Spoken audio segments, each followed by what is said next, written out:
out on Thanksgiving Day, 41-16 by Washington, of all teams. They now fall to 3-8. What is Jerry Jones to do about Mike McCarthy and his coaching? Well, Jerry Jones needs to replace him. It doesn't have to be this second, even though that wouldn't bother me either. It's hard for me to say this because I take no enjoyment out of it, and I think that Mike McCarthy is a guy that's qualified more so than a lot of coaches in the NFL to be a head coach, just not of this particular football team.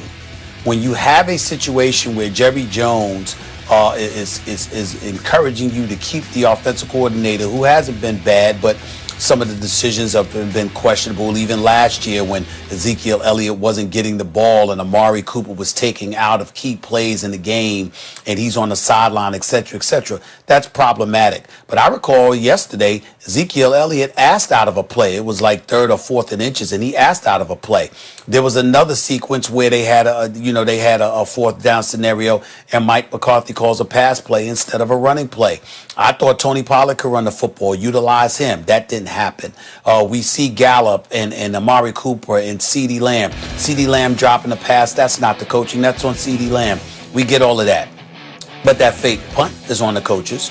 The fourth and inches call when you elect to pass instead of run is on the coaches. When you look at stuff like that that's transpiring and you combine that with guys calling out the coaches earlier on in the season, him clearly not ingratiating himself. And listen, I'm not going to even go here because I'm going to be nice about it.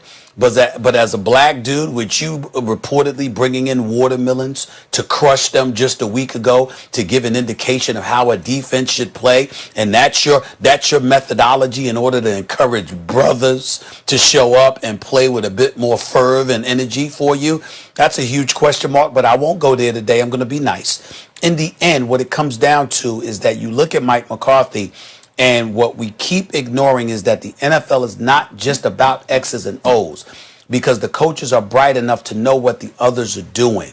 It's about galvanizing the troops and making sure that they exhaust every means and measure to maximize whatever potential they have. It's called being a leader of men. And I don't see that from Mike McCarthy. And that, to me, is what the Dallas Cowboys are in desperate need of. And to act like everything falls apart because from a leadership perspective, Max, just because Dak Prescott isn't there is a bit bothersome to me. I don't buy that. I think some of that onus should be on the coach. And if this man is not the right guy for the job, move on.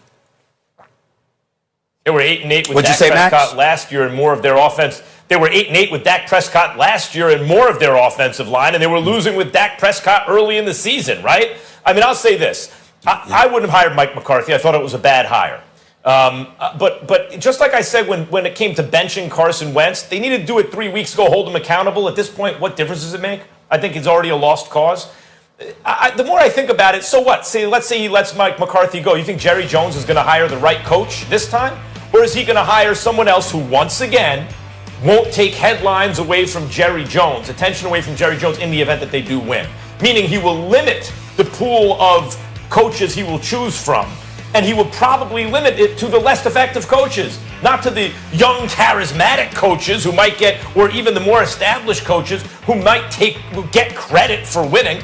So what difference does it really make? And let me say something else. Yesterday, he made a lot of questionable, he had showed poor judgment, obviously.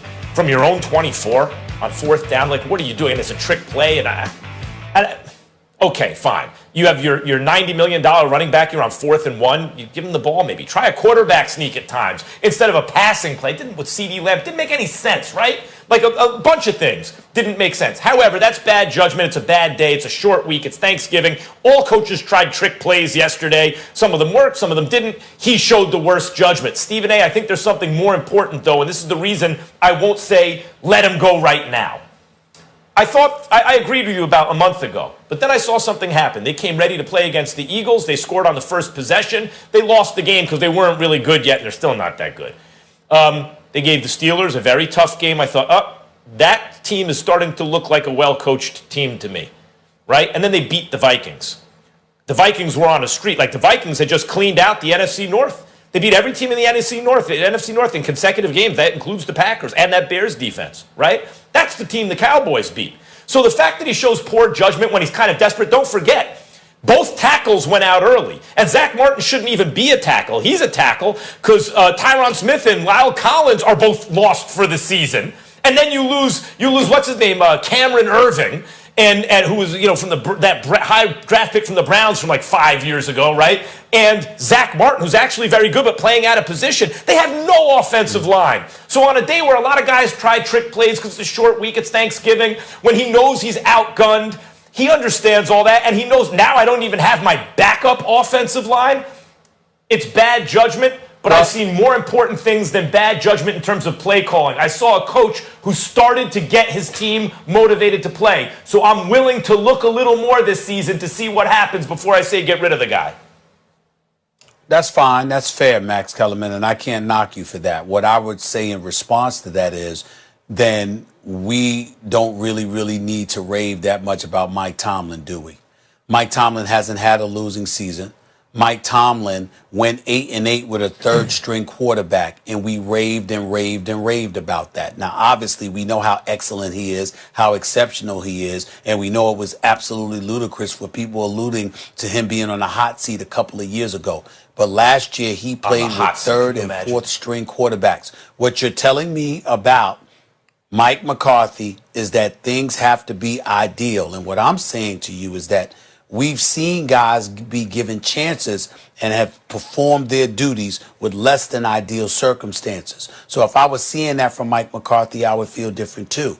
That's not what I'm seeing. I'm seeing a guy that's dependent on things being ideal in order for him to shine, and that should not be the requirement in order to be a head coach in the National Football League. Stephen A., real quick, you don't have to be Mike Tomlin to be a good coach.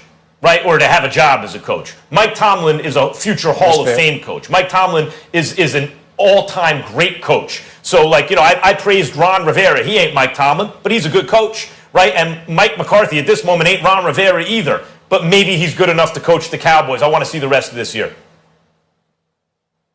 Yeah, I don't think they'll do it, especially with Dak Prescott getting injured, but we shall see. Gentlemen.